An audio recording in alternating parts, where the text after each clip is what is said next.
नमस्कार प्यारे बच्चों। राजस्थान सूबे के अंदर 10वीं जमात के विद्यार्थियों ਲਈ ਅੱਜ ਦੀ ਕਲਾਸ ਰਹਿਣ ਵਾਲੀ ਹੈ।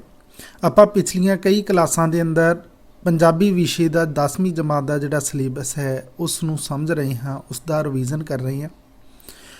ਅੱਜ ਦੀ ਕਲਾਸ ਦੇ ਅੰਦਰ ਇੱਕ ਨਵਾਂ ਟੌਪਿਕ ਹੈ ਆਪਣੇ ਕੋਲ चिट्ठी पत्र। मैं कोशिश करांगा कि आपनू अज दी इस छोटी जी क्लास दे राही ही इस पूरे चैप्टर नू समझा के जा सकां ते इहदे लई मैं आपनू कुछ नुकते दस के जावांगा जो आपने ਪ੍ਰੀਖਿਆ हाल दे अंदर वरतने ने ते जिन्हां दे राही तुसीं अपने नंबर ने जिहड़े होर ज़्यादा बना सकते हो। ਆਪਾਂ ਇਸ ਬਾਰੇ ਚਰਚਾ ਸ਼ੁਰੂ ਕਰੀਏ। ਇਸ ਤੋਂ ਪਹਿਲੇ ਤੁਸੀਂ ਚੈਨਲ ਸਬਸਕ੍ਰਾਈਬ ਕਰ ਦਿਓ ਤੇ ਵੀਡੀਓ ਨੂੰ ਜ਼ਰੂਰ ਸ਼ੇਅਰ ਕਰ ਦਿਆ ਕਰੋ ਤਾਂ ਕਿ ਹੋਰ ਬੱਚੇ ਵੀ ਇਸ ਕਲਾਸ ਤੋਂ ਕੋਈ ਲਾਹਾ ਲੈ ਸਕਣ ਤੇ ਉਹ ਵੀ ਆਪਣਾ ਰਿਵੀਜ਼ਨ ਹੈ ਕਰ ਸਕਣ। ਪਿਛਲੀਆਂ ਕਲਾਸਾਂ ਦੇਖਣ ਦੇ ਲਈ ਤੁਸੀਂ ਚੈਨਲ ਦੀ ਪਲੇਲਿਸਟ ਦੇ ਅੰਦਰ ਜਾਣਾ ਜਿੱਥੇ ਆਪ ਨੂੰ ਇਹ ਸਾਰੀਆਂ ਕਲਾਸਾਂ ਮਿਲ ਜਾਣਗੀਆਂ। ਤਾਂ ਆਓ ਬੱਚਿਓ ਦੇਖਦੇ ਹਾਂ ਆਪਾਂ ਆਪਣੇ ਸਿਲੇਬਸ ਦੇ ਅੰਦਰ 5 ਨੰਬਰ ਦਾ ਇੱਕ ਟੌਪਿਕ ਹੈ ਜੋ ਕਿ ਚਿੱਠੀ ਤੇ ਪੱਤਰ ਦੇ ਬਾਰੇ ਹੈ। ਤਾਂ ਆਪਾਂ ਇਸ ਨੂੰ ਪਹਿਲਾਂ ਤਾਂ ਸਮਝਾਂਗੇ ਤੇ ਬਾਅਦ ਦੇ ਅੰਦਰ ਇੱਕ ਐਪਲੀਕੇਸ਼ਨ ਤੇ ਇੱਕ ਲੈਟਰ ਯਾਨੀ ਇੱਕ ਬਿਨੇ ਪੱਤਰ ਤੇ ਇੱਕ ਜਿਹੜਾ ਪੱਤਰ ਹੈ ਇਹ ਦੋਨਾਂ ਦੇ ਐਗਜ਼ਾਮਪਲ ਵੀ ਆਪ ਦੇ ਸਾਹਮਣੇ ਮੈਂ ਪੇਸ਼ ਕਰਾਂਗਾ। ਪਰ ਉਸ ਤੋਂ ਪਹਿਲੇ ਮੈਂ ਇਸ ਨੂੰ ਲਿਖਣ ਦੇ ਜਿਹੜਾ ਤਰੀਕਾ ਢੰਗ ਜਿਹੜੇ ਨੁਕਤੇ ਵਰਤੇ ਜਾਂਦੇ ਨੇ ਇਹ ਸਾਰੀਆਂ ਗੱਲਾਂ ਦੱਸ ਕੇ ਜਾਵਾਂਗੇ ਇਸ ਕਲਾਸ ਦੇ ਅੰਦਰ ਤਾਂ ਕਿ ਬਹੁਤ ਸਾਰੇ ਬੱਚੇ ਨੇ ਜਿਹੜੇ ਐਪਲੀਕੇਸ਼ਨ ਤੇ ਲੈਟਰ यानी बिने पत्तर ते जिहड़ा पत्तर लिखण समय छोटियां छोटियां गलतियां कर जाते हैं तो उन्हां तो बच के वधिया तरीके नाल इस लैटर ते पत्तर नूं बिने पत्तर नूं लिख सकण ते ज़्यादा नंबर हासिल कर सकण। तो जदों आपां चिट्ठी पत्तर की गल करते हैं आप सब समझ ही गए होंगे कि चिट्ठी पत्तर यानी किसी जमाने के अंदर साडे संचार का यह साधन होया करदा सी।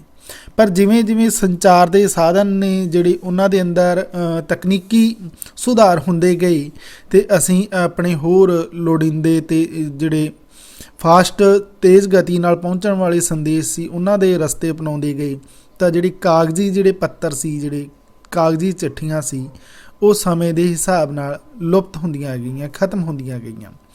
पर फिर भी अजोके दौर के अंदर भी सानू कुछ दैनिक कार्ज करते समय कुछ चिट्ठियां लिखनियां पैंदियां ने, कुछ बिने पत्तर जिमें कि तुसी स्टूडेंट हो तुहाडा वास्ता हर रोज़ स्कूल दे नाल पैंदा है, तुसी स्कूल जांदे हो तो स्कूल दे अंदर तुहानू बहुत सारे इदां दे कारज हुंदे ने जिन्हां नू तुसी अपनी एप्लीकेशन दे राही यानी अपने बिने पत्तर दे राही अपने स्कूल दे मुख अध्यापक नू या फिर क्लास टीचर नू तुसी दसदे हो। बस उही नुकतिਆਂ ਨੂੰ ਆਪਾਂ इस क्लास ਦੇ ਰਾਹੀਂ ਸਮਝਣ ਦੀ ਕੋਸ਼ਿਸ਼ ਕਰਨੀ ਹੈ।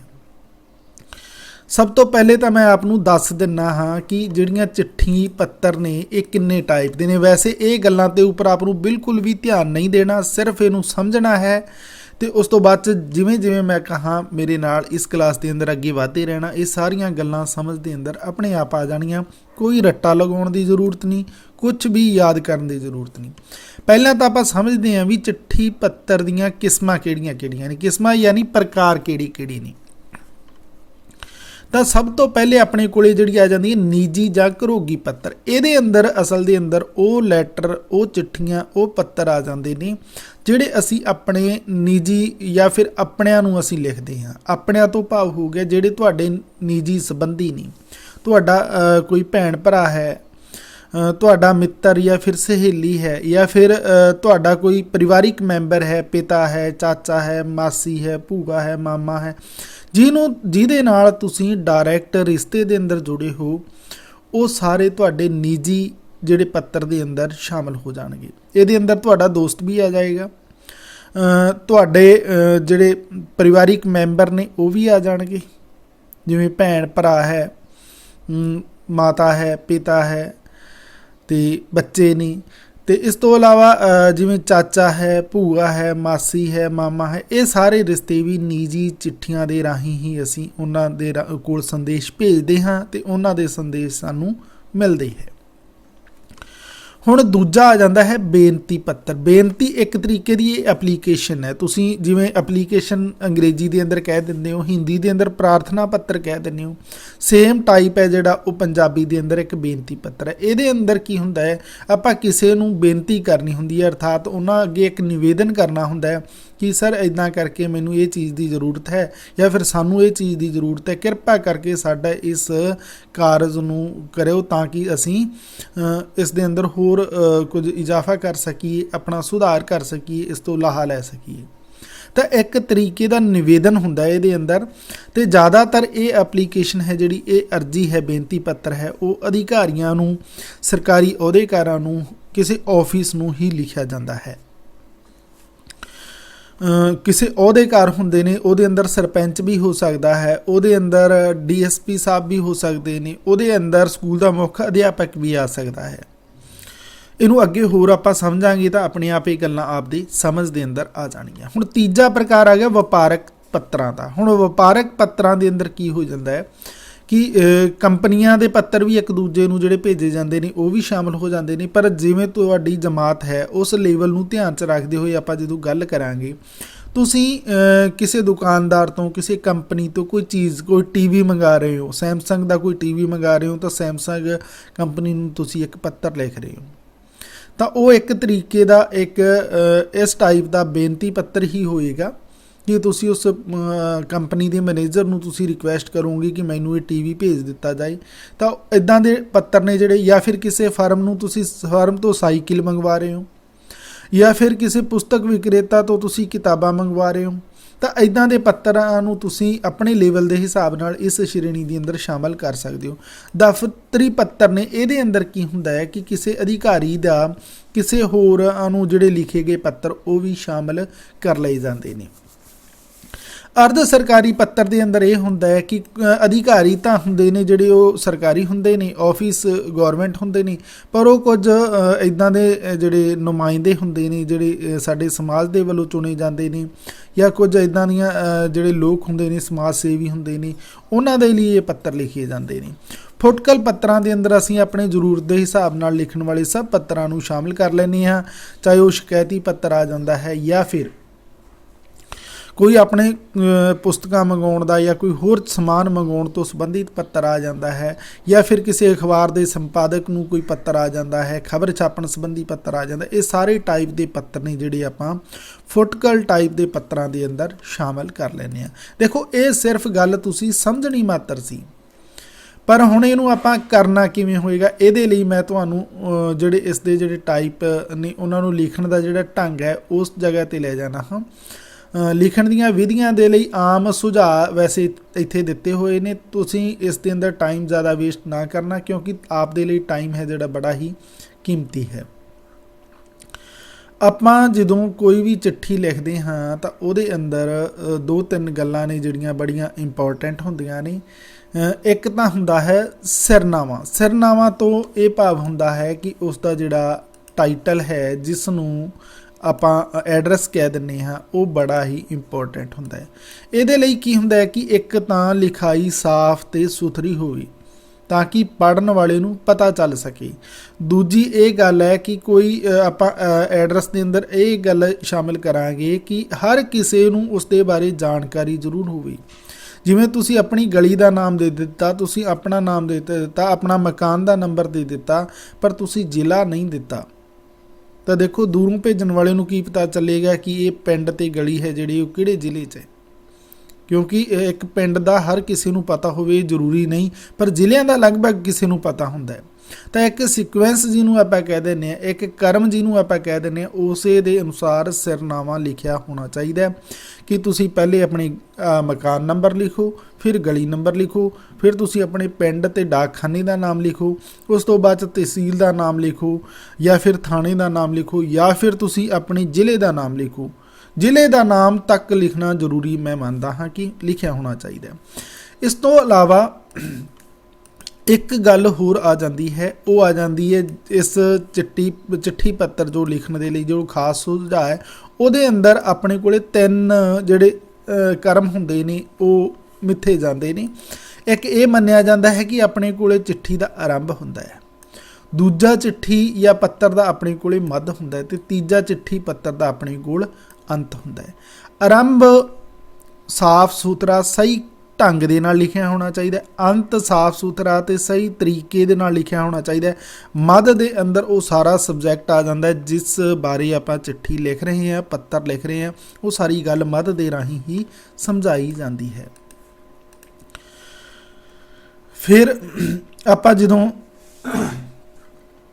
ਗੱਲ ਕਰਦੇ ਹਾਂ, ਪਰ ਮੈਂ ਆਪ ਨੂੰ ਕੁਝ ਨੁਕਤੇ ਨੇ ਜਿਹੜੇ ਉਹ ਦੱਸ ਕੇ ਜਾ ਰਿਹਾ ਹਾਂ ਕਿ ਜਿਵੇਂ ਕਿ ਮੰਨ ਲਓ ਤੁਸੀਂ ਕੋਈ ਐਡਰੈਸ ਲਿਖਣਾ ਹੈ, ਜਿੰਨੀਆਂ ਵੀ ਉੱਪਰ ਗੱਲਾਂ ਦੱਸ ਕੇ ਆਇਆ ਉਹਨੂੰ ਲਿਖਣ ਦੇ ਤਰੀਕੇ ਵੀ ਮੈਂ ਆਪ ਨੂੰ ਇਸ ਦੇ ਰਾਹੀਂ ਇਸ ਕਲਾਸ ਦੇ ਅੰਦਰ ਦੱਸ ਕੇ ਜਾਵਾਂਗਾ।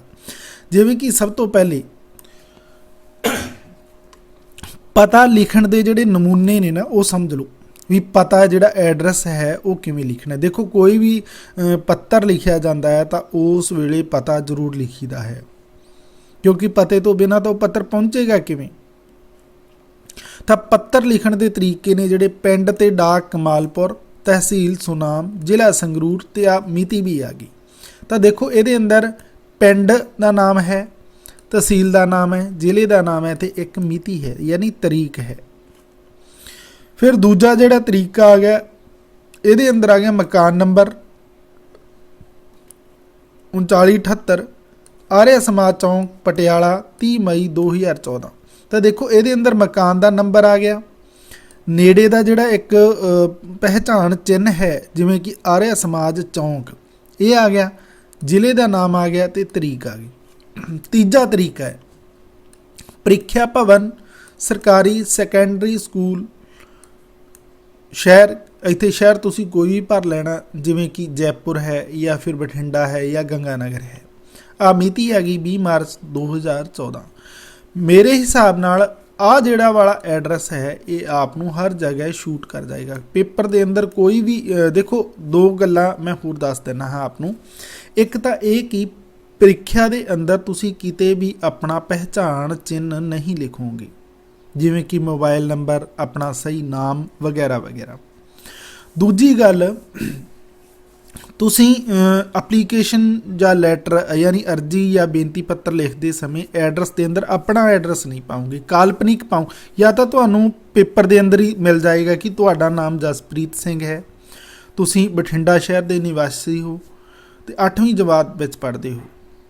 ਆਪਣੇ ਪਿਤਾ ਨੂੰ ਪੱਤਰ ਲਿਖੋ ਕਿ ਉਹ ਤੁਹਾਨੂੰ ਕੁਝ ਪੈਸੇ ਭੇਜਣ ਜਿਨ੍ਹਾਂ ਦੇ ਰਾਹੀਂ ਤੁਸੀਂ ਪੁਸਤਕਾਂ ਖਰੀਦਣੀਆਂ ਨੇ। ਤਾਂ ਇੱਥੇ ਤੁਹਾਨੂੰ ਐਡਰੈਸ ਪਹਿਲੇ ਹੀ ਮਿਲ ਚੁੱਕਿਆ, ਤਾਂ ਫਿਰ ਤੁਸੀਂ ਆਪਣੇ ਆਪ ਨੂੰ ਗੁਰਪ੍ਰੀਤ ਮੰਨਣਾ ਹੋਏਗਾ, ਤੁਸੀਂ ਬਠਿੰਡੇ ਦੇ ਰਹਿਣ ਵਾਲੇ ਮੰਨਣਾ ਹੋਏਗਾ, ਤੁਹਾਨੂੰ ਉਸੇ ਅਕੋਰਡਿੰਗ ਲਿਖਣੀ ਪਏਗੀ। ਪਰ ਜੇ ਇੱਦਾਂ ਦਾ ਐਪਲੀਕੇਸ਼ਨ ਦੇ ਅੰਦਰ ਜਾਂ ਲੈਟਰ ਦੇ ਅੰਦਰ ਨਹੀਂ ਆਉਂਦਾ ਤਾਂ ਤੁਸੀਂ ਕਾਲਪਨਿਕ ਮੰਨਣਾ ਹੋਏਗਾ। ਤੇ ਕਾਲਪਨਿਕ ਦਾ ਮਤਲਬ ਇਹ ਹੈ ਕਿ ਤੁਹਾਡੀ ਪਹਿਚਾਣ ਨਹੀਂ ਹੋਣੀ ਚਾਹੀਦੀ। ਤਾਂ ਇਹਦੇ ਲਈ ਆਹ ਜਿਹੜਾ 3 ਨੰਬਰ ਤਰੀਕਾ ਹੈ ਇਹ ਬਹੁਤ ਵਧੀਆ ਤਰੀਕਾ ਹੈ। ਤੁਸੀਂ ਸਭ ਦੇ ਅੰਦਰ ਹੀ ਇਹ ਅਪਣਾ ਲੈਣਾ, ਬੇਫਿਕਰ ਹੋ ਕੇ ਅਪਣਾ ਲੈਣਾ, ਕੋਈ ਦਿੱਕਤ ਨਹੀਂ ਹੋਏਗੀ। ਪ੍ਰੀਖਿਆ ਭਵਨ ਲਿਖਣਾ, ਸਰਕਾਰੀ ਸੈਕੰਡਰੀ ਸਕੂਲ ਲਿਖਣਾ, ਸ਼ਹਿਰ ਤੁਸੀਂ ਕੋਮਨ ਜਾ ਪਾ ਦੇਣਾ, ਚਾਹੇ ਗੰਗਾਨਗਰ ਲਿਖੋ, ਚਾਹੇ ਬਠਿੰਡਾ ਲਿਖੋ, ਚਾਹੇ ਜੈਪੁਰ ਲਿਖੋ। ਤਰੀਕ ਹੈ ਜਿਹੜੀ ਉਹ ਤਰੀਕ ਚਾਹੇ ਸੇਮ ਪਾ ਦੇਣਾ, ਤਰੀਕ ਦੇ ਅੰਦਰ ਕੋਈ ਕਨਫਿਊਜ਼ਨ ਨਹੀਂ ਹੁੰਦਾ। ਹੁਣ ਦੇਖੋ ਇੰਨੀ ਗੱਲ, ਇਹ ਤਾਂ ਐਡਰੈਸ ਸੰਬੰਧੀ ਆਪਣਾ ਜਿਹੜੀ ਸਮੱਸਿਆ ਸੀ ਨਾ ਉਹ ਸਮਾਧਾਨ ਹੋ ਗਈ ਹੈ। ਹੁਣ ਕੁਝ ਸਤਿਕਾਰਯੋਗ ਜਿਹੜੇ ਸ਼ਬਦ ਹੁੰਦੇ ਨੇ ਜਿਹੜੀ ਚਿੱਠੀ ਪੱਤਰ ਦੇ ਅੰਦਰ ਆਪਾਂ ਵਰਤਦੇ ਹਾਂ, ਉਹਨਾਂ ਦੇ ਸੰਬੋਧਨ ਦੇਖ ਲੈਂਦੇ ਹਾਂ ਵੀ ਆਪਾਂ ਕਿਵੇਂ ਉਹਨਾਂ ਨੂੰ ਸੰਬੋਧਿਤ ਕਰਨਾ ਆਪਣੇ ਪੱਤਰ ਦੇ ਅੰਦਰ। ਜਿਵੇਂ ਕਿ ਹੁਣ ਮਾਤਾ ਜੀ ਨੂੰ ਪਿਆਰੇ ਪਿਤਾ ਜੀ ਪ੍ਰਣਾਮ, ਇਹ ਪਹਿਲਾ ਤਰੀਕਾ ਹੋ ਗਿਆ। ਆਦਰਯੋਗ ਮਾਤਾ ਜੀ ਪ੍ਰਣਾਮ, ਇਹ ਦੂਜਾ ਤਰੀਕਾ ਹੋ ਗਿਆ। ਸਤਿਕਾਰਯੋਗ ਚਾਚਾ ਜੀ ਸਤਿ ਸ਼੍ਰੀ ਅਕਾਲ, ਇਹ ਤਰੀਕਾ ਹੋ ਗਿਆ। ਫਿਰ ਆ ਗਿਆ ਸਤਿਕਾਰਯੋਗ ਚਾਚੀ ਜੀ ਸਤਿ ਸ਼੍ਰੀ ਅਕਾਲ। ਫਿਰ ਆ ਗਿਆ ਸਤਿਕਾਰਯੋਗ ਤਾਇਆ ਜੀ ਨਮਸਤੇ। ਤਾਂ ਫਿਰ ਅੱਗੇ ਆ ਗਿਆ ਸਤਿਕਾਰਯੋਗ ਤਾਈ ਜੀ ਨਮਸਤੇ। ਫਿਰ ਇਸ ਤੋਂ ਬਾਅਦ ਆ ਗਿਆ ਸਤਿਕਾਰਯੋਗ ਮਾਸੜ ਜੀ ਆਦਾਬ। ਤਾਂ ਉਸ ਤੋਂ ਬਾਅਦ ਆ ਗਿਆ ਸਤਿਕਾਰਯੋਗ ਮਾਸੀ ਜੀ ਸਲਾਮ ਅਲੈਕਮ। ਦੇਖੋ ਇਹਦੇ ਅੰਦਰ ਜਿੰਨੇ ਵੀ ਤਰੀਕੇ ਦਿੱਤੇ ਨੇ ਕੋਈ ਵੀ ਤਰੀਕਾ ਗਲਤ ਨਹੀਂ ਹੈ, ਸਾਰੇ ਤਰੀਕੇ ਢੁਕਵੇਂ ਨੇ, ਠੀਕ ਨੇ, ਤੇ ਤੁਸੀਂ ਇਹਨਾਂ ਦੇ ਅੰਦਰੋਂ ਕੋਈ ਵੀ ਵਰਤ ਸਕਦੇ ਹੋ। ਪਿਤਾ ਜੀ ਦੇ ਬਾਰੇ ਆਵੇ ਤਾਂ ਤੁਸੀਂ ਪਿਤਾ ਜੀ ਪ੍ਰਣਾਮ ਲਿਖੋ। ਚਾਚਾ ਜੀ ਦੇ ਬਾਰੇ ਆਵੇ ਤਾਂ ਵੀ ਪ੍ਰਣਾਮ ਲਿਖ ਸਕਦੇ ਹੋ, ਨਮਸਤੇ ਲਿਖ ਸਕਦੇ ਹੋ, ਆਦਾਬ ਲਿਖ ਸਕਦੇ ਹੋ, ਸਭ ਸਹੀ ਹੈ। ਮਾਤਾ ਜੀ ਬਾਰੇ, ਚਾਚੀ ਬਾਰੇ, ਤਾਈ ਬਾਰੇ, ਮਾਸੀ ਬਾਰੇ ਜਾਂ ਇੱਦਾਂ ਦਾ ਕੋਈ ਹੋਰ ਤੁਹਾਡਾ ਰਿਸ਼ਤਾ ਹੈ ਉਸ ਦੇ ਬਾਰੇ ਕੋਈ ਪੱਤਰ ਲਿਖ ਰਹੇ ਹੋ ਤਾਂ ਪ੍ਰਣਾਮ ਲਿਖੋ, ਸਤਿ ਸ਼੍ਰੀ ਅਕਾਲ ਲਿਖੋ, ਨਮਸਤੇ ਲਿਖੋ, ਸਲਾਮ ਅਲੈਕੁਮ ਲਿਖੋ, ਸਭ ਸਹੀ ਨੇ, ਕੋਈ ਦਿੱਕਤ ਨਹੀਂ ਆਏਗੀ। ਤਾਂ ਜੇਕਰ ਤੁਸੀਂ ਸਤਿਕਾਰਯੋਗ ਸ਼ਬਦਾਂ ਦਾ ਆਪਣੀ ਪੱਤਰ ਦੇ ਅੰਦਰ ਸ਼ਾਮਿਲ ਕਰਨਾ ਹੈ ਤਾਂ ਇਹਨਾਂ ਦੇ ਅੰਦਰੋਂ ਕੋਈ ਵੀ ਇੱਕ ਜਿਹੜਾ ਤਰੀਕਾ ਹੈ ਉਸ ਨੂੰ ਵਰਤ ਸਕਦੇ ਹੋ। ਇੱਕ ਹੋਰ ਰਹਿ ਗਿਆ ਸੀ, ਉਸ ਨੂੰ ਵੀ ਤੁਸੀਂ ਦੇਖ ਲਓ, ਮੈਂ ਦੱਸ ਦਿੰਦਾ ਹਾਂ। ਸਤਿਕਾਰਯੋਗ ਬਾਬਾ ਜੀ ਯਾਨੀ ਪੈਰੀ ਪੈਣਾ। ਹੁਣ ਬਾਬਾ ਜੀ ਕੌਣ ਹੁੰਦੇ ਨੇ? ਦਾਦਾ ਨੂੰ ਆਪਾਂ ਬਾਬਾ ਕਹਿ ਦਿੰਦੇ ਹਾਂ, ਤਾਂ ਇਹਦਾ ਮਤਲਬ ਉਹ ਬਹੁਤ ਬਜ਼ੁਰਗ ਨੇ ਤੇ ਅਸੀਂ ਬੜੇ ਹੀ ਨਿਮਰਤਾ ਦੇ ਨਾਲ, ਸਤਿਕਾਰ ਦੇ ਨਾਲ ਉਹਨਾਂ ਨੂੰ ਆਦਾਬ ਕਰਨਾ ਹੈ, ਨਮਸਤੇ ਬੁਲਾਉਣੀ ਹੈ। ਤਾਂ ਨਮਸਤੇ ਆਪਣੀ ਪੈਰੀ ਪੈਣਾ ਯਾਨੀ ਚਰਨ ਸਪਰਸ਼ ਕਰਦਾ ਹਾਂ। ਸਤਿਕਾਰਯੋਗ ਬੇਬੇ ਜੀ ਯਾਨੀ ਪੈਰੀ ਪੈਣਾ, ਹੈ ਨਾ। ਤਾਂ ਇਹ ਤਰੀਕੇ ਵਰਤ ਕੇ ਤੁਸੀਂ ਆਪਣੇ ਆਦਰਯੋਗ ਸੂਚਕ ਸ਼ਬਦਾਂ ਦਾ ਆਪਣੇ ਪੱਤਰ ਦੇ ਅੰਦਰ ਵਰਤੋਂ ਕਰ ਸਕਦੇ ਹੋ।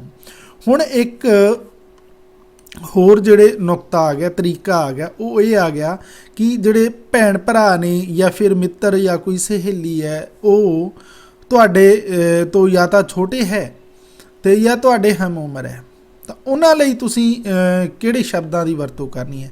ਪਿਆਰੇ ਜਸਪ੍ਰੀਤ, ਪਿਆਰੇ ਰਵੀ, ਪਿਆਰੀ ਮੀਨਲ, ਪਿਆਰੀ ਸੁਖਮਨ। ਤਾਂ ਇਹ ਸ਼ਬਦਾਂ ਦੀ ਵਰਤੋਂ ਕਰਕੇ ਤੁਸੀਂ ਆਪਣੇ ਹਮ ਉਮਰ ਜਾਂ ਫਿਰ ਆਪਣੇ ਤੋਂ ਛੋਟੇ ਭੈਣ ਭਰਾ ਜਾਂ ਫਿਰ ਆਪਣੇ ਸਾਥੀਆਂ ਨੂੰ ਸੰਬੋਧਨ ਆਪਣੇ ਪੱਤਰ ਦੇ ਅੰਦਰ ਕਰ ਸਕਦੇ ਹੋ। ਤਾਂ ਦੇਖੋ, ਮੈਂ ਤਰੀਕੇ ਦੱਸ ਰਿਹਾ, ਤਰੀਕੇ ਤੋਂ ਬਾਅਦ 'ਚ ਇੱਕ ਐਪਲੀਕੇਸ਼ਨ ਤੇ ਇੱਕ ਲੈਟਰ ਯਾਨੀ ਇੱਕ ਬੇਨਤੀ ਪੱਤਰ ਤੇ ਇੱਕ ਪੱਤਰ ਵੀ ਸਮਝਾ ਕੇ ਜਾਵਾਂਗਾ ਤਾਂ ਕਿ ਐਗਜ਼ਾਮ ਦੇ ਅੰਦਰ ਆਉਣ ਵਾਲਾ, ਪ੍ਰੀਖਿਆ ਦੇ ਅੰਦਰ ਪੁੱਛਿਆ ਜਾਣ ਵਾਲਾ ਕੋਈ ਵੀ ਪੱਤਰ ਤੁਸੀਂ ਕਰ ਸਕੋ। ਇਹ ਤਾਂ ਹੋ ਗਿਆ। ਇਸ ਦਾ ਆਪਾਂ ਦੇਖੋ ਟਾਈਟਲ ਸਮਝ ਲਿਆ, ਐਡਰੈਸ ਸਮਝ ਲਿਆ, ਐਡਰੈਸ ਤੋਂ ਬਾਅਦ 'ਚ ਸਤਿਕਾਰਯੋਗ ਕਿਹੋ ਜਿਹੇ ਸ਼ਬਦਾਂ ਦੀ ਵਰਤੋਂ ਕਰਨੀ ਉਹ ਗੱਲ ਸਮਝ ਲਈ। ਹੁਣ ਮੱਧ ਭਾਗ ਦੇ ਅੰਦਰ ਕੀ ਆ ਜਾਂਦਾ ਹੈ? ਮੱਧ ਭਾਗ ਆਪ ਨੂੰ ਪਤਾ ਵੀ ਹੋਏਗਾ ਕਿ ਮੱਧ ਭਾਗ ਦੇ ਅੰਦਰ ਜਿਸ ਸੰਬੰਧੀ ਆਪਾਂ ਪੱਤਰ ਲਿਖ ਰਹੇ ਹਾਂ ਉਹ ਗੱਲ ਸਮਝਾਉਣੀ ਹੁੰਦੀ ਹੈ। ਜਿਹੜਾ ਆਪਣਾ ਮੁੱਖ ਸਬਜੈਕਟ ਹੁੰਦਾ ਹੈ, ਯਾਨੀ ਜੇਕਰ ਕੋਈ ਆਪਾਂ ਆਪਣੇ ਚਾਚੇ ਨੂੰ ਧੰਨਵਾਦੀ ਪੱਤਰ ਲਿਖ ਰਹੇ ਹਾਂ ਕਿ ਤੁਸੀਂ ਮੇਰੇ ਜਨਮ ਦਿਨ 'ਤੇ ਮੈਨੂੰ ਘੜੀ ਭੇਜੀ ਹੈ, ਤਾਂ ਆਪ ਦਾ ਬਹੁਤ ਬਹੁਤ ਧੰਨਵਾਦ, ਤੁਸੀਂ ਮੇਰੇ ਬਰਥਡੇ ਯਾਦ ਰੱਖਿਆ। ਤਾਂ ਇੱਦਾਂ ਦੇ ਸਾਰੇ ਸ਼ਬਦ ਨੇ ਜਿਹੜੇ ਰਾਜੀ ਖੁਸ਼ੀ ਤੋਂ ਸੰਬੰਧਿਤ, ਪੁਰਾਣਾ ਪੱਤਰ ਮਿਲਿਆ, ਅੱਗੇ ਮੇਰੀ ਕੀ ਪਲਾਨਿੰਗ ਹੈ, ਇਹ ਸਾਰੀਆਂ ਗੱਲਾਂ ਮੱਧ ਭਾਗ ਦੇ ਅੰਦਰ ਤੁਸੀਂ ਸ਼ਾਮਿਲ ਕਰ ਸਕਦੇ ਹੋ। ਇੱਥੇ ਇੱਕ ਗੱਲ ਹੋਰ ਜ਼ਰੂਰੀ ਕਹਾਂਗਾ ਕਿ ਆਪ ਨੂੰ ਜੋ ਪੱਤਰ ਜਾਂ ਅਰਜ਼ੀ ਕਰਨ ਦੇ ਲਈ ਮਿਲ ਰਿਹਾ ਉਹ 5 ਨੰਬਰ ਦਾ ਹੈ। ਇਹਦੇ ਲਈ ਘੱਟੋ ਘੱਟ ਤੁਸੀਂ ਇਹ ਮੰਨ ਕੇ ਚੱਲੋ ਕਿ ਤਕਰੀਬਨ 100 ਸ਼ਬਦਾਂ ਤੋਂ ਜ਼ਿਆਦਾ ਹੀ ਜਿਹੜਾ ਮੱਧ ਭਾਗ ਹੈ ਉਹ ਲਿਖਣ ਦੀ ਕੋਸ਼ਿਸ਼ ਕਰਨਾ ਤਾਂ ਕਿ ਪੂਰੇ 5 ਨੰਬਰ ਆਪ ਨੂੰ ਮਿਲ ਸਕਣ। ਤਾਂ ਮੱਧ ਭਾਗ ਦੇ ਅੰਦਰ ਉਹ ਸਾਰੀਆਂ ਗੱਲਾਂ ਲਿਖਣੀਆਂ ਹੋਈਆਂ ਜਿਸ ਬਾਰੇ ਆਪਣਾ ਪੱਤਰ ਹੈ ਤੇ ਬੇਨਤੀ ਪੱਤਰ ਹੈ ਜਿਹੜਾ ਉਹ ਲਿਖਿਆ ਜਾਣਾ ਹੈ। ਹੁਣ ਪੱਤਰ ਸ਼ੁਰੂ ਕਿਵੇਂ ਕਰਨਾ ਹੈ ਮੱਧ ਭਾਗ ਦੇ ਅੰਦਰ, ਉਹ ਇੱਥੇ ਗੱਲ ਹੈ। ਅੱਗੇ ਸਮਾਚਾਰ ਇਹ ਇੱਦਾਂ ਦਾ ਸ਼ਬਦ ਵਰਤ ਸਕਦੇ ਹੋ ਤੁਸੀਂ, ਇਹ ਸ਼ਬਦ ਵਰਤ ਕੇ ਤੁਸੀਂ ਆਪਣੇ ਪੱਤਰ ਦਾ ਜਿਹੜਾ ਆਗਾਜ਼ ਹੈ, ਜਿਹੜਾ ਉਹ ਸ਼ੁਰੂਆਤ ਹੈ ਜਿਹੜੀ ਉਹ ਤੁਸੀਂ ਕਰ ਸਕਦੇ ਹੋ। ਹੁਣ ਅੰਤ ਦੇ ਅੰਦਰ ਕੁਝ ਜਿਹੜੀਆਂ ਗੱਲਾਂ ਹੁੰਦੀਆਂ ਨੇ ਉਹ ਮੈਂ ਆਪ ਨੂੰ ਦੱਸ ਦੇਣਾ ਕਿ ਅੰਤ ਦੇ ਅੰਦਰ ਕੀ ਗੱਲ ਲਿਖਣੀ ਹੁੰਦੀ ਹੈ। ਦੇਖੋ, ਅੰਤ ਦੇ ਅੰਦਰ ਜੇਕਰ ਤੁਸੀਂ ਪੱਤਰ ਲਿਖ ਰਹੇ ਹੋ ਤਾਂ ਇਹ ਸਮਝੋ ਤੁਸੀਂ ਆਪਣੇ ਤੋਂ ਵੱਡਿਆਂ ਨੂੰ ਲਿਖ ਰਹੇ ਹੋ, ਤਾਂ ਇਹ ਤੁਸੀਂ ਲਿਖ ਸਕਦੇ ਹੋ ਕਿ ਤੇਰਾ ਪਿਆਰਾ, ਜਾਂ ਫਿਰ ਤੁਹਾਡਾ ਜਿਹੜਾ ਪਿਆਰਾ ਪੁੱਤਰ, ਪਿਆਰੀ ਧੀ। ਤਾਂ ਇਹ ਸ਼ਬਦਾਂ ਦੀ ਤੁਸੀਂ ਵਰਤੋਂ ਕਰ ਸਕਦੇ ਹੋ। ਜੇਕਰ ਤੁਸੀਂ ਆਪਣੇ ਤੋਂ ਛੋਟਿਆਂ ਨੂੰ ਲਿਖ ਰਹੇ ਹੋ ਤਾਂ ਇਹ ਲਿਖੋ ਕਿ ਤੇਰਾ ਵੱਡਾ ਵੀਰ, ਤੇਰੀ ਵੱਡੀ ਭੈਣ, ਫਿਰ ਹੇਠਾਂ ਆਪਣਾ ਨਾਮ ਤੁਸੀਂ ਲਿਖ ਸਕਦੇ ਹੋ। ਜਾਂ ਫਿਰ ਕਿਸੇ ਮਿੱਤਰ, ਦੋਸਤ ਨੂੰ, ਸੰਬੰਧੀ ਨੂੰ ਲਿਖ ਰਹੇ ਹੋ ਤਾਂ ਸ਼ੁਭ ਚਿੰਤਕ ਵਗੈਰਾ ਵਗੈਰਾ ਤੁਸੀਂ ਲਿਖ ਸਕਦੇ ਹੋ। ਜੇਕਰ ਐਪਲੀਕੇਸ਼ਨ ਯਾਨੀ ਬੇਨਤੀ ਪੱਤਰ ਲਿਖ ਰਹੇ ਹੋ ਤਾਂ ਉਸ ਦੇ ਅੰਦਰ ਬੇਨਤੀ ਕਰਤਾ ਲਿਖ ਸਕਦੇ ਹੋ। ਜੇਕਰ ਸਕੂਲ ਦੇ ਮੁਖੀ ਨੂੰ ਤਾਂ ਆਪ ਦਾ ਆਗਿਆਕਾਰੀ ਲਿਖ ਸਕਦੇ ਹੋ। ਤਾਂ ਇਹ 2 ਸ਼ਬਦਾਂ ਦੇ ਨਾਲ ਤੁਸੀਂ ਆਪਣੀ ਜਿਹੜੀ ਐਪਲੀਕੇਸ਼ਨ ਹੈ ਉਸ ਦਾ ਅੰਤ ਹੈ ਜਿਹੜਾ ਉਹ ਮਿਥ ਸਕਦੇ ਹੋ, ਲਿਖ ਸਕਦੇ ਹੋ। ਹੁਣ ਆਪ ਦੇ ਲਈ ਮੈਂ ਕੁਝ ਜਿਹੜੇ ਐਪਲੀਕੇਸ਼ਨ ਨੇ, ਬੇਨਤੀ ਪੱਤਰ ਨੇ, ਉਹਨਾਂ ਦੇ ਨੁਕਤੇ ਦੱਸ ਦਿੰਦਾ ਹਾਂ ਜਿਹੜੇ ਵੱਖ-ਵੱਖ ਟਾਈਪ ਦੇ ਨੇ। ਜ਼ਿਆਦਾਤਰ ਸੰਭਾਵਨਾ ਹੈ ਕਿ ਆਪ ਨੂੰ ਸਕੂਲ ਤੋਂ, ਕਿਸੇ ਨਿੱਜੀ ਸੰਸਥਾਨ ਤੋਂ ਸੰਬੰਧਿਤ, ਕਿਸੇ ਦਫ਼ਤਰ ਤੋਂ ਸੰਬੰਧਿਤ ਕੋਈ ਇੱਕ ਅਰਜੀ ਤੇ ਇੱਕ ਪੱਤਰ ਮਿਲੇਗਾ। ਹੁਣ ਜੇਕਰ ਆਪਾਂ ਕਿਸੇ ਮੰਤਰੀ ਸਾਹਿਬ ਨੂੰ ਪੰਜਾਬ ਸਰਕਾਰ ਨੂੰ ਪੱਤਰ ਲਿਖਣਾ ਹੈ ਜਾਂ ਕਿਸੇ ਗਵਰਨਮੈਂਟ ਨੂੰ ਤਾਂ ਸੇਵਾ ਵਿਖੇ। ਫਿਰ ਦੂਜੀ ਸਤਰ ਦੇ ਅੰਦਰ ਆਪਾਂ ਲਿਖਣਾ ਹੈ ਮੁੱਖ ਮੰਤਰੀ ਸਾਹਿਬ। ਫਿਰ ਉਸ ਤੋਂ ਹੇਠਾਂ ਲਿਖਣਾ ਹੈ ਪੰਜਾਬ ਸਰਕਾਰ ਚੰਡੀਗੜ੍ਹ। ਉਸ ਤੋਂ ਹੇਠਾਂ ਜੇ ਤੁਸੀਂ ਪੰਜਾਬ ਸਰਕਾਰ ਲੈ ਕੇ ਚੰਡੀਗੜ੍ਹ ਹੇਠਾਂ ਵਾਲੀ ਲਾਈਨ 'ਚ ਵੀ ਲਿਖਣਾ ਚਾਹੋ ਤਾਂ ਕੋਈ ਗਲਤ ਨਹੀਂ ਹੋਏਗਾ। ਉਸ ਤੋਂ ਹੇਠਾਂ ਸਬਜੈਕਟ ਲਿਖ ਕੇ ਤੁਸੀਂ ਆਪਣੀ ਐਪਲੀਕੇਸ਼ਨ ਸਟਾਰਟ ਕਰ ਸਕਦੇ ਹੋ। ਹੁਣ ਦੂਜਾ ਜਿਹੜਾ ਇਹਦੇ ਅੰਦਰ ਤਰੀਕਾ ਆ ਗਿਆ ਉਹ ਆ ਗਿਆ ਸੇਵਾ ਵਿਖੇ ਸਿੱਖਿਆ ਮੰਤਰੀ ਸਾਹਿਬ ਪੰਜਾਬ ਸਰਕਾਰ ਚੰਡੀਗੜ੍ਹ। ਤੀਜਾ ਜਿਹੜਾ ਟਾਈਪ ਆ ਗਿਆ ਉਹ ਸੇਵਾ ਵਿਖੇ ਚੇਅਰਮੈਨ ਸਾਹਿਬ ਪੰਜਾਬ ਸਕੂਲ ਸਿੱਖਿਆ ਬੋਰਡ ਸਾਹਿਬਜ਼ਾਦਾ ਅਜੀਤ ਸਿੰਘ ਨਗਰ। ਦੇਖੋ ਇਹ ਤਰੀਕਿਆਂ ਦੇ ਨਾਲ ਤੁਸੀਂ ਆਪਣੀ ਅਰਜ਼ੀ ਹੈ ਜਿਹੜੀ ਉਹ ਸ਼ੁਰੂ ਕਰ ਸਕਦੇ ਹੋ। ਹੁਣ ਇਸ ਤੋਂ ਬਾਅਦ 'ਚ ਆਪਣੇ ਕੋਲੇ ਦੋ ਨੁਕਤੇ ਹੋਰ ਨੇ ਜਿਨ੍ਹਾਂ ਨੂੰ ਆਪਾਂ ਐਪਲੀਕੇਸ਼ਨ ਦੇ ਅੰਦਰ ਵਰਤਣਾ ਹੈ, ਉਹ ਵੀ ਦੇਖ ਲੈਂਦੇ ਹਾਂ। ਜਿਵੇਂ ਕਿ ਹੁਣ ਇੱਥੇ ਆ ਗਿਆ ਆਪਣੇ ਕੋਲ ਕਿ ਸੇਵਾ ਵਿਖੇ ਸਕੱਤਰ ਸਾਹਿਬ ਪੰਜਾਬ ਸਕੂਲ ਸਿੱਖਿਆ ਬੋਰਡ ਸਾਹਿਬਜ਼ਾਦਾ ਅਜੀਤ ਸਿੰਘ ਨਗਰ। ਇੱਕ ਹੋਰ ਜਿਹੜਾ ਆਪਣੇ ਕੋਲੇ ਤਰੀਕਾ ਆ ਗਿਆ ਹੈ, ਢੰਗ ਆ ਗਿਆ ਹੈ, ਉਹ ਇਹ ਹੈ ਕਿ ਸੇਵਾ ਵਿਖੇ ਡਿਪਟੀ ਕਮਿਸ਼ਨਰ ਸਾਹਿਬ ਜ਼ਿਲ੍ਹਾ ਪਟਿਆਲਾ। ਤਾਂ ਇਸ ਟਾਈਪ ਦੇ ਨਾਲ ਤੁਸੀਂ ਆਪਣੀ ਐਪਲੀਕੇਸ਼ਨ ਹੈ ਜਿਹੜੀ ਬੇਨਤੀ ਪੱਤਰ ਹੈ ਜਿਹੜਾ ਉਹ ਸ਼ੁਰੂ ਕਰ ਸਕਦੇ ਹੋ। ਆਪ ਨੂੰ ਪੇਪਰ ਦੇ ਅੰਦਰ ਇੱਕ ਅਰਜ਼ੀ ਮਿਲੇਗੀ, ਇੱਕ ਪੱਤਰ ਮਿਲੇਗਾ, ਇਹ ਸੰਭਾਵਿਤ ਹੈ। ਠੀਕ ਹੈ, ਐਸਾ ਅਨੁਮਾਨ ਹੈ ਕਿ ਇੱਕ ਪੱਤਰ ਤੇ ਇੱਕ ਬੇਨਤੀ ਪੱਤਰ ਹੈ ਜਿਹੜਾ ਆਪ ਨੂੰ ਕਰਨ ਦੇ ਲਈ ਮਿਲੇਗਾ। ਦੋਨਾਂ 'ਚੋਂ ਕੋਈ ਇੱਕ ਕਰਨਾ ਹੋਏਗਾ। ਹੁਣ ਉਸ ਤੋਂ ਬਾਅਦ 'ਚ ਦੇਖੋ ਇੱਥੇ ਪਹਿਲੇ ਹੀ ਆਪਾਂ ਗੱਲ ਕਰਕੇ ਆਏ ਹਾਂ ਕਿ ਅੰਤ ਦੇ ਅੰਦਰ ਜਿਹੜੀ ਲਿਖਣੀ ਸੀ ਉਹ ਇਹ ਲਿਖਣੀ ਸੀ ਕਿ ਆਪ ਜੀ ਦਾ ਆਗਿਆਕਾਰੀ, ਫਿਰ ਹੇਠਾਂ ਨਾਮ, ਉਸ ਤੋਂ ਹੇਠਾਂ ਆਪਣਾ ਰੋਲ ਨੰਬਰ, ਉਸ ਤੋਂ ਹੇਠਾਂ ਸ਼੍ਰੇਣੀ ਤੇ ਸੈਕਸ਼ਨ। ਇਹ ਲਗਭਗ ਕਾਲਪਨਿਕ ਹੀ ਲਿਖਣੇ ਪੈਣਗੇ ਆਪ ਨੂੰ। ਜੇਕਰ ਪੇਪਰ ਦੇ ਅੰਦਰ ਕੋਈ ਨਾਮ ਵਗੈਰਾ ਦੇ ਰੱਖੇ ਨੇ ਤਾਂ ਲਿਖ ਸਕਦੇ ਹੋ, ਨਹੀਂ ਤਾਂ ਤੁਸੀਂ ਦੇਖੋ ਨਾਮ ਦੇ ਅੰਦਰ ਲਿਖੋ ਊੜਾ ਆੜਾ ਈੜੀ, ਰੋਲ ਨੰਬਰ ਦੇ ਅੰਦਰ ਲਿਖੋ 1 2 3 4, ਬਸ ਕਰਮ ਲਿਖ ਦਿਓ, ਕੋਈ ਦਿੱਕਤ ਨਹੀਂ। ਸ਼੍ਰੇਣੀ ਹੈ ਜਿਹੜੀ ਉਹ 10ਵੀਂ ਲਿਖ ਦੇਣਾ, ਕੋਈ ਦਿੱਕਤ ਨਹੀਂ ਹੋਵੇਗਾ। ਸੈਕਸ਼ਨ ਹੈ ਜਿਹੜਾ ਤੁਸੀਂ ਏ ਨੰਬਰ ਜਾਂ ਫਿਰ ਇੱਕ ਏ ਨੰਬਰ ਜਾਂ ਫਿਰ ਊੜਾ ਨੰਬਰ ਲਿਖ ਦੇਣਾ, ਕਿਉਂਕਿ ਜੇਕਰ ਤੁਸੀਂ ਆਪਣੀ ਆਇਡੈਂਟੀਫਾਈ ਆਪਣੀ ਆਨਸਰ ਬੁੱਕ ਦੇ ਅੰਦਰ ਦਿੰਦੇ ਹੋ ਤਾਂ ਇਹ ਜਿਹੜੇ ਬੋਰਡ ਰੂਲ ਨੇ ਉਹਨਾਂ ਦੇ ਖਿਲਾਫ ਮੰਨਿਆ ਜਾਂਦਾ ਹੈ। ਉਸ ਤੋਂ ਬਾਅਦ ਨੇ ਜਿਹੜੇ ਇੱਥੇ ਤਰੀਕ ਲਿਖ ਕੇ ਤੁਸੀਂ ਆਪਣੀ ਐਪਲੀਕੇਸ਼ਨ ਹੈ ਜਿਹੜੀ ਉਹ ਸ਼ੁਰੂ ਕਰ ਸਕਦੇ ਹੋ। ਹੁਣ ਵਪਾਰਕ ਪੱਤਰਾਂ ਦੇ ਲਈ ਵੀ ਆਪਾਂ ਇੱਕ ਤਰੀਕਾ ਜਿਹੜਾ ਉਹ ਦੇਖ ਲੈਂਦੇ ਹਾਂ। ਵਪਾਰਕ ਪੱਤਰਾਂ ਦੇ ਅੰਦਰ ਕਿਹੜਾ ਢੰਗ ਵਰਤਣਾ ਹੈ, ਉਹਦੇ ਅੰਦਰ ਲਿਖਣਾ ਹੈ ਉੱਪਰਲੀ ਸਾਈਡ ਆਪਾਂ ਐਡਰੈਸ ਲਿਖਾਂਗੇ। ਜਿਵੇਂ ਕਿ ਇੱਥੇ ਦੱਸਿਆ ਗਿਆ ਹੈ Sundar trading company, booth number 19, phase 7, Sahibzada Ajit Singh Nagar. ਤਾਂ ਇਹ ਉੱਪਰ ਦੀ ਸਾਈਡ ਆਪਾਂ ਐਡਰੈਸ ਲਿਖ ਕੇ ਇਸ ਦੇ ਅੰਦਰ ਇਸ ਨੂੰ ਸ਼ੁਰੂਆਤ ਕਰ ਸਕਦੇ ਹਾਂ। ਦਫ਼ਤਰੀ ਪੱਤਰ, ਅਰਧ ਦਫ਼ਤਰੀ ਪੱਤਰ, ਫੁਟਕਲ ਪੱਤਰ, ਐਸੇ ਟਾਈਪ ਨਾਲ ਮਿਲਦੇ ਜੁਲਦੇ ਪੱਤਰ ਆਉਂਦੇ ਨੇ, ਪਰ ਆਪ ਨੂੰ ਪ੍ਰੀਖਿਆ ਦੇ ਅੰਦਰ ਸਿਲੇਬਸ ਦੇ ਅਨੁਸਾਰ ਇਹਨਾਂ ਦੇ ਅੰਦਰੋਂ ਹੀ ਕੋਈ ਨਾ ਕੋਈ ਪੁੱਛ ਲਿਆ ਜਾਏਗਾ। ਹੁਣ ਦੇਖੋ ਇੱਥੇ ਮੈਂ ਆਪ ਨੂੰ ਇੱਕ ਬੇਨਤੀ ਪੱਤਰ ਤੇ ਇੱਕ ਜਿਹੜਾ ਪੱਤਰ ਹੈ ਉਹ ਸਮਝਾ ਕੇ ਜਾ ਰਿਹਾ ਹਾਂ। ਮੈਨੂੰ ਆਸ ਹੈ ਕਿ ਇਹ ਆਪ ਦੇ ਲਈ ਕਾਫੀ ਰਹੇਗਾ, ਪਰ ਫਿਰ ਵੀ ਕੋਈ ਦਿੱਕਤ ਹੋਵੇ ਤਾਂ ਮੈਨੂੰ ਦੱਸ ਦੇਣਾ। ਆਪਦੇ ਪੜ੍ਹਨ ਦੇ ਲਈ ਮੈਂ ਬਹੁਤ ਸਾਰੇ ਅਰਜੀ ਪੱਤਰ ਨੇ ਜਿਹੜੇ ਟੈਲੀਗ੍ਰਾਮ ਵਾਲਾ ਚੈਨਲ ਹੈ ਆਪਣਾ, ਉਸ ਦੇ ਉੱਪਰ ਮੈਂ ਪਾ ਦਿਆਂਗਾ ਤਾਂ ਕਿ ਤੁਸੀਂ ਪੜ੍ਹ ਸਕੋ।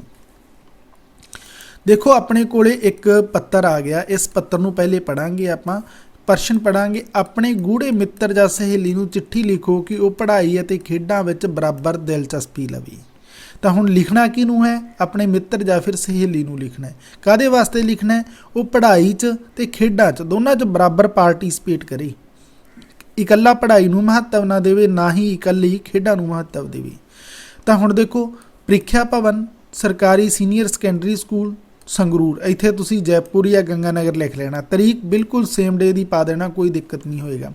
ਪਿਆਰੀ ਸਤਬੀਰ, ਸਤਿ ਸ਼੍ਰੀ ਅਕਾਲ, ਇਹ ਟਾਈਟਲ ਮੈਂ ਪਿੱਛੇ ਸਮਝਾ ਕੇ ਆ ਚੁੱਕਿਆ। ਇਹ ਜਿਹੜਾ ਆਰੰਭ ਹੈ ਆਪਣੀ ਚਿੱਠੀ ਦਾ ਹੋ ਜਾਏਗਾ। ਹੁਣ ਇਸ ਦੇ ਬਾਅਦ ਜਿਹੜਾ ਮੱਧ ਆ ਗਿਆ, ਹੁਣ ਮੱਧ ਦੇ ਅੰਦਰ ਕੀ ਲਿਖਣਾ ਹੈ ਉਹ ਆਪਾਂ ਪੂਰਾ ਦਾ ਪੂਰਾ ਇੱਥੇ ਸਮਝ ਲੈਂਦੇ ਹਾਂ। ਸਭ ਤੋਂ ਪਹਿਲਾਂ ਤਾਂ ਮੱਧ ਦੇ ਅੰਦਰ ਆਪਣੇ ਕੋਲੇ ਆ ਗਿਆ, ਮੈਂ ਇਹ ਪੜ੍ਹ ਦਿੰਦਾ ਹਾਂ। ਤੁਸੀਂ ਐਸੇ ਤਰੀਕੇ ਦੇ ਸ਼ਬਦਾਂ ਦੀ ਵਰਤੋਂ ਕਰ ਸਕਦੇ ਹੋ। ਬੜੀ ਲੰਬੀ ਉਡੀਕ ਤੋਂ ਬਾਅਦ ਤੇਰੀ ਚਿੱਠੀ ਮਿਲੀ ਹੈ। ਇੰਨੀ ਦੇਰ ਬਾਅਦ ਚਿੱਠੀ ਲਿਖਣ ਦਾ ਕਾਰਨ ਵੀ ਪਤਾ ਲੱਗਾ ਕਿ ਇਹਨਾਂ ਦਿਨਾਂ ਵਿੱਚ ਤੂੰ ਬਿਮਾਰ ਰਹੀ ਹੈ। ਇਹ ਪੜ੍ਹ ਕੇ ਮੈਨੂੰ ਬਹੁਤ ਅਫਸੋਸ ਹੋਇਆ। ਤੇਰੀ ਸਿਹਤ ਪਹਿਲਾਂ ਵੀ ਠੀਕ ਨਹੀਂ ਸੀ ਰਹਿੰਦੀ। ਮੈਂ ਤੈਨੂੰ ਕਈ ਵਾਰ ਲਿਖ ਚੁੱਕੀ ਹਾਂ ਕਿ ਤੂੰ ਆਪਣੀ ਸਿਹਤ ਵੱਲ ਪੂਰਾ ਧਿਆਨ ਦਿਆ ਕਰ। ਤੰਦਰੁਸਤ ਸਰੀਰ ਤੋਂ ਬਿਨਾਂ ਪੜ੍ਹਾਈ ਵੀ ਚੰਗੀ ਤਰ੍ਹਾਂ ਨਹੀਂ ਹੋ ਸਕਦੀ। ਪਿਛਲੀਆਂ ਛੁੱਟੀਆਂ ਵਿੱਚ ਜਦੋਂ ਮੈਂ ਪਿੰਡ ਆਈ ਸੀ ਉਸ ਸਮੇਂ ਵੀ ਤੂੰ ਬਿਲਕੁਲ ਕਿਤਾਬੀ ਕੀੜਾ ਹੀ ਬਣੀ ਰਹਿੰਦੀ ਸੀ। ਪੜ੍ਹਾਈ ਵੱਲ ਇੰਨਾ ਸਮਾਂ ਦੇਣ ਕਾਰਨ ਹੀ ਤੂੰ ਆਪਣੇ ਖਾਣ ਪੀਣ ਦੇ ਸਮੇਂ ਵੱਲ ਕੋਈ ਧਿਆਨ ਨਹੀਂ ਦਿੰਦੀ ਅਤੇ ਨਾ ਹੀ ਖੇਡਣ ਕੁੱਦਣ ਵਿੱਚ ਕੋਈ ਦਿਲਚਸਪੀ ਰੱਖਦੀ ਹੈ। ਦੇਖੋ, ਇਹ ਤਾਂ ਆਪਾਂ ਉਸ ਦੇ ਨਾਲ ਗੱਲਾਂ ਕਰ ਲਈਆਂ ਜੋ ਆਮ ਆਪਾਂ ਬੈਠ ਕੇ ਸਾਂਝੀਆਂ ਕਰਦੇ ਹਾਂ। ਹੁਣ ਉਸ ਤੋਂ ਬਾਅਦ 'ਚ ਮੱਧ ਦੇ ਅੰਦਰ ਹੀ ਇਹ ਆਪਣਾ ਸਾਰਾ ਟਾਈਟਲ ਹੈ ਜਿਹੜਾ ਰਹਿਣ ਵਾਲਾ ਹੈ। ਤਾਂ ਇਹਦੇ ਅੰਦਰ ਆਪਾਂ ਲਿਖਿਆ ਕਿ ਪੜ੍ਹਾਈ ਵੱਲ ਧਿਆਨ ਦੇਣਾ ਜ਼ਰੂਰੀ ਹੈ, ਪਰੰਤੂ ਖੇਡਾਂ ਵੀ ਪੜ੍ਹਾਈ ਦਾ ਜ਼ਰੂਰੀ ਅੰਗ ਹਨ। ਇਸੇ ਲਈ ਤਾਂ ਸਿਹਤ ਅਤੇ ਸਰੀਰਕ ਸਿੱਖਿਆ ਇੱਕ ਵਿਸ਼ੇ ਦੇ ਤੌਰ 'ਤੇ ਸਾਡੇ ਪਾਠਕ੍ਰਮ ਦਾ ਜ਼ਰੂਰੀ ਹਿੱਸਾ ਬਣਾਇਆ ਗਿਆ ਹੈ। ਤੰਦਰੁਸਤ ਸਰੀਰ ਵਿੱਚ ਹੀ ਤੰਦਰੁਸਤ ਮਨ ਹੋ ਸਕਦਾ ਹੈ। ਇਸ ਲਈ ਜ਼ਰੂਰੀ ਹੈ ਕਿ ਸਿਹਤ ਠੀਕ ਰੱਖਣ ਲਈ ਖੇਡਾਂ ਵੱਲ ਧਿਆਨ ਦਿੱਤਾ ਜਾਵੇ। ਤੈਨੂੰ ਸ਼ਾਇਦ ਭੁਲੇਖਾ ਹੈ ਕਿ ਖੇਡਾਂ ਵਿੱਚ ਹਿੱਸਾ ਲੈਣ ਨਾਲ ਸਮਾਂ ਨਸ਼ਟ ਹੁੰਦਾ ਹੈ। ਇਸ ਤਰ੍ਹਾਂ ਸੋਚਣਾ ਗਲਤ ਹੈ। ਖੇਡਾਂ ਜਿੱਥੇ ਸਾਡੇ ਮਨੋਰੰਜਨ ਦਾ ਸਾਧਨ ਹਨ, ਉੱਥੇ ਇੱਕ ਲਾਭਦਾਇਕ ਕਸਰਤ ਵੀ ਹਨ। ਤਾਂ ਦੇਖੋ, ਆਪਾਂ ਪੂਰੀ ਗੱਲ ਹੈ ਜਿਹੜੀ ਇੱਕ ਸਾਂਝੀ ਕਰ ਲਈ ਆਪਣੀ ਮਿੱਤਰ ਜਾਂ ਫਿਰ ਸਹੇਲੀ ਦੇ ਨਾਲ। ਹੁਣ ਇਸ ਤੋਂ ਬਾਅਦ 'ਚ ਆਪਣੇ ਕੋਲੇ ਇਸ ਜਿਹੜਾ ਪੱਤਰ ਹੈ ਉਸ ਦਾ ਜਿਹੜੇ ਮੱਧ ਦੇ ਅੰਦਰ ਜਿਹੜਾ ਆਪਾਂ ਲਾਸਟ ਦੇ ਅੰਦਰ ਗੱਲਾਂ ਲਿਖਣੀਆਂ ਨੇ ਸੁਝਾਵ ਦੇ ਤੌਰ 'ਤੇ। ਪਹਿਲਾਂ ਤਾਂ ਗੱਲਾਂ ਆਪਾਂ ਉਹਦੇ ਬਾਰੇ ਲਿਖੀਆਂ ਕਿ ਤੂੰ ਕਿੱਦਾਂ ਦੀ ਸੀ, ਫਿਰ ਉਹਨੂੰ ਸੁਝਾਵ ਦਿੱਤਾ ਅਤੇ ਹੁਣ ਆਪਾਂ ਉਹਨੂੰ ਸਲਾਹ ਦੇ ਰਹੇ ਹਾਂ ਕਿ ਅਗਲੇਰੀ ਪੜ੍ਹਾਈ ਲਈ ਦਾਖਲੇ ਅਤੇ ਨੌਕਰੀਆਂ ਲੈਣ ਲਈ ਪੜ੍ਹਾਈ ਦੇ ਨਾਲ ਨਾਲ ਉਮੀਦਵਾਰਾਂ ਦੀਆਂ ਖੇਡਾਂ ਵਿੱਚ ਪ੍ਰਾਪਤੀਆਂ ਦੇ ਅੰਕ ਵੀ ਲਾਏ ਜਾਂਦੇ ਨੇ। ਮੈਂ ਤੈਨੂੰ ਇਹ ਸਲਾਹ ਦਿੰਦੀ ਹਾਂ ਕਿ ਤੈਨੂੰ ਵੀ ਜ਼ਰੂਰ ਕਿਸੇ ਨਾ ਕਿਸੇ ਖੇਡ ਵਿੱਚ ਹਿੱਸਾ ਲੈਣਾ ਸ਼ੁਰੂ ਕਰ ਦੇਣਾ ਚਾਹੀਦਾ ਹੈ। ਮੈਂ ਆਸ ਕਰਦੀ ਹਾਂ ਕਿ ਤੂੰ ਪੜ੍ਹਾਈ ਵਾਂਗ ਹੀ ਖੇਡਾਂ ਵੱਲ ਵੀ ਲੋੜੀਂਦਾ ਧਿਆਨ ਦੇਵੇਂਗੀ। ਮੰਮੀ ਅਤੇ ਡੈਡੀ ਨੂੰ ਮੇਰੇ ਵੱਲੋਂ ਸਤਿ ਸ਼੍ਰੀ ਅਕਾਲ।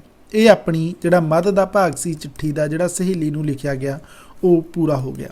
ਹੁਣ ਦੇਖੋ ਅੰਤ ਦੇ ਅੰਦਰ ਕੀ ਲਿਖਿਆ। ਅੰਤ ਦੇ ਅੰਦਰ ਲਿਖਿਆ, ਤੇਰੀ ਸਹੇਲੀ ਨਵਜੋਤ ਕੌਰ। ਹੁਣ ਦੇਖੋ, ਇੱਥੇ ਜਿਹੜਾ ਆਪਾਂ ਐਡਰੈਸ ਪਾ ਰਹੇ ਹਾਂ ਇਹ ਇੱਥੇ ਸਾਫ਼ ਤੌਰ 'ਤੇ ਲਿਖਿਆ ਹੋਇਆ ਹੈ। ਐਡਰੈਸ ਦੇ ਅੰਦਰ ਇੱਕ ਤਾਂ ਜਿੱਥੇ ਭੇਜਿਆ ਜਾਣਾ, ਇੱਕ ਜਿਸ ਵੱਲੋਂ ਭੇਜਿਆ ਜਾਣਾ ਹੈ ਨਾ। ਤਾਂ ਇੱਥੇ ਆ ਗਿਆ ਸਤਬੀਰ ਕੌਰ ਕਿ ਜਿਸ ਨੂੰ ਜਾਣਾ ਹੈ।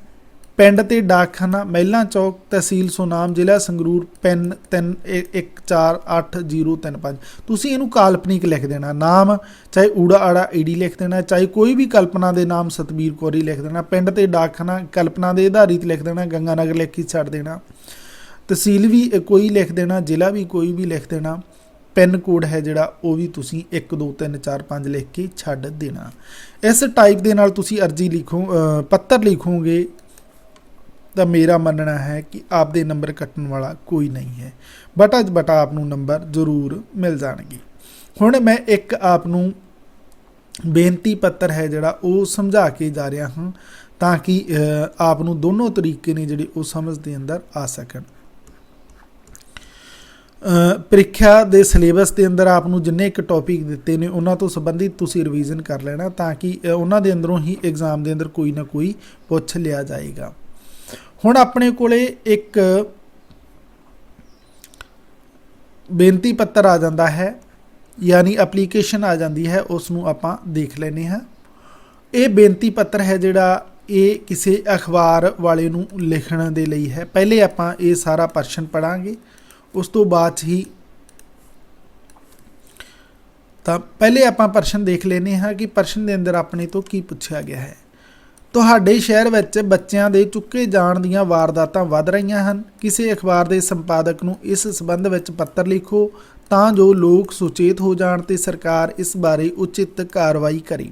ਅਖਬਾਰ ਵਾਲੇ ਨੂੰ ਤੁਸੀਂ ਇੱਕ ਅਰਜੀ ਲਿਖਣੀ ਹੈ ਤੇ ਉਸ ਅਰਜੀ ਦੇ ਰਾਹੀਂ ਦੱਸਣਾ ਹੈ ਕਿ ਇਲਾਕੇ ਦੇ ਅੰਦਰ ਬੱਚੇ ਚੁੱਕਣ ਦੀਆਂ ਵਾਰਦਾਤਾਂ ਵੱਧ ਰਹੀਆਂ ਨੇ ਤੇ ਸਮਾਜ ਦੇ ਅੰਦਰ ਜਾਗਰਤੀ ਆਵੇ, ਇੱਕ ਚੇਤਨਾ ਆਵੇ।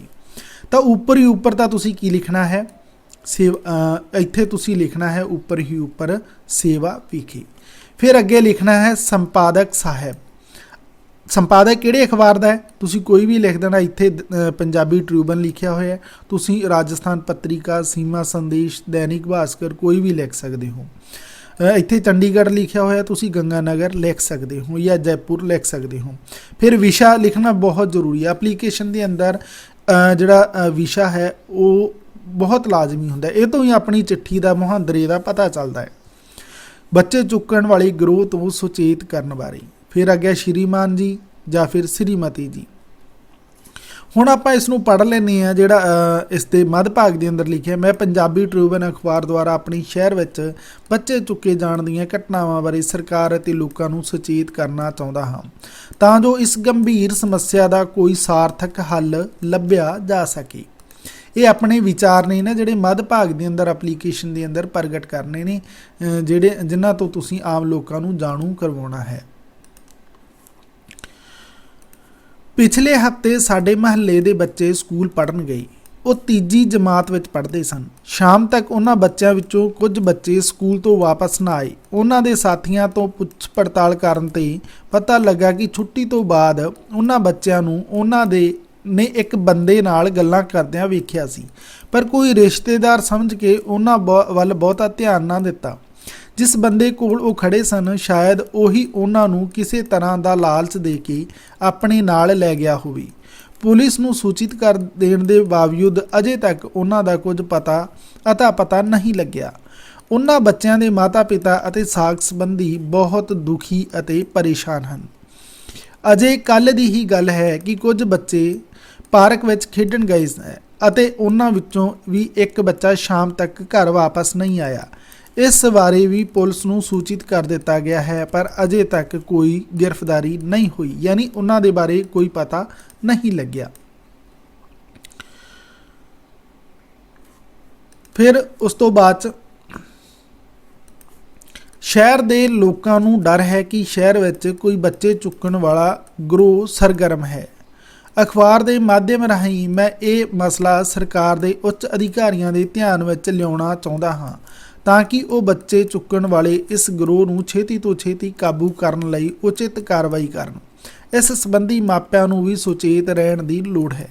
ਆਸ ਹੈ ਕਿ ਤੁਸੀਂ ਇਸ ਪੱਤਰ ਨੂੰ ਆਪਣੀ ਅਖਬਾਰ ਵਿੱਚ ਛਾਪਣ ਦੀ ਕਿਰਪਾਲਤਾ ਕਰੋਗੇ। ਧੰਨਵਾਦ ਸਾਹਿਤ। ਧੰਨਵਾਦ ਜ਼ਰੂਰ ਲਿਖਣਾ ਹੈ। ਅੰਤ ਦੇ ਅੰਦਰ ਆਪ ਦਾ ਸ਼ੁਭ ਚਿੰਤਕ ਜਾਂ ਫਿਰ ਕਹਿ ਦੇਣਾ ਕਿ ਜਿਹੜਾ ਬੇਨਤੀ ਕਰਤਾ ਹੈ ਮਨਪ੍ਰੀਤ ਸਿੰਘ, ਫਿਰ ਅੱਗੇ ਆਪਣਾ ਛੋਟਾ ਜਿਹਾ ਐਡਰੈਸ ਵੀ ਪਾ ਦੇਣਾ। ਹੇਠਾਂ ਇੱਕ ਮਿਤੀ ਇਸ ਟਾਈਪ ਦੇ ਨਾਲ ਲਿਖ ਕੇ ਛੱਡ ਦੇਣਾ।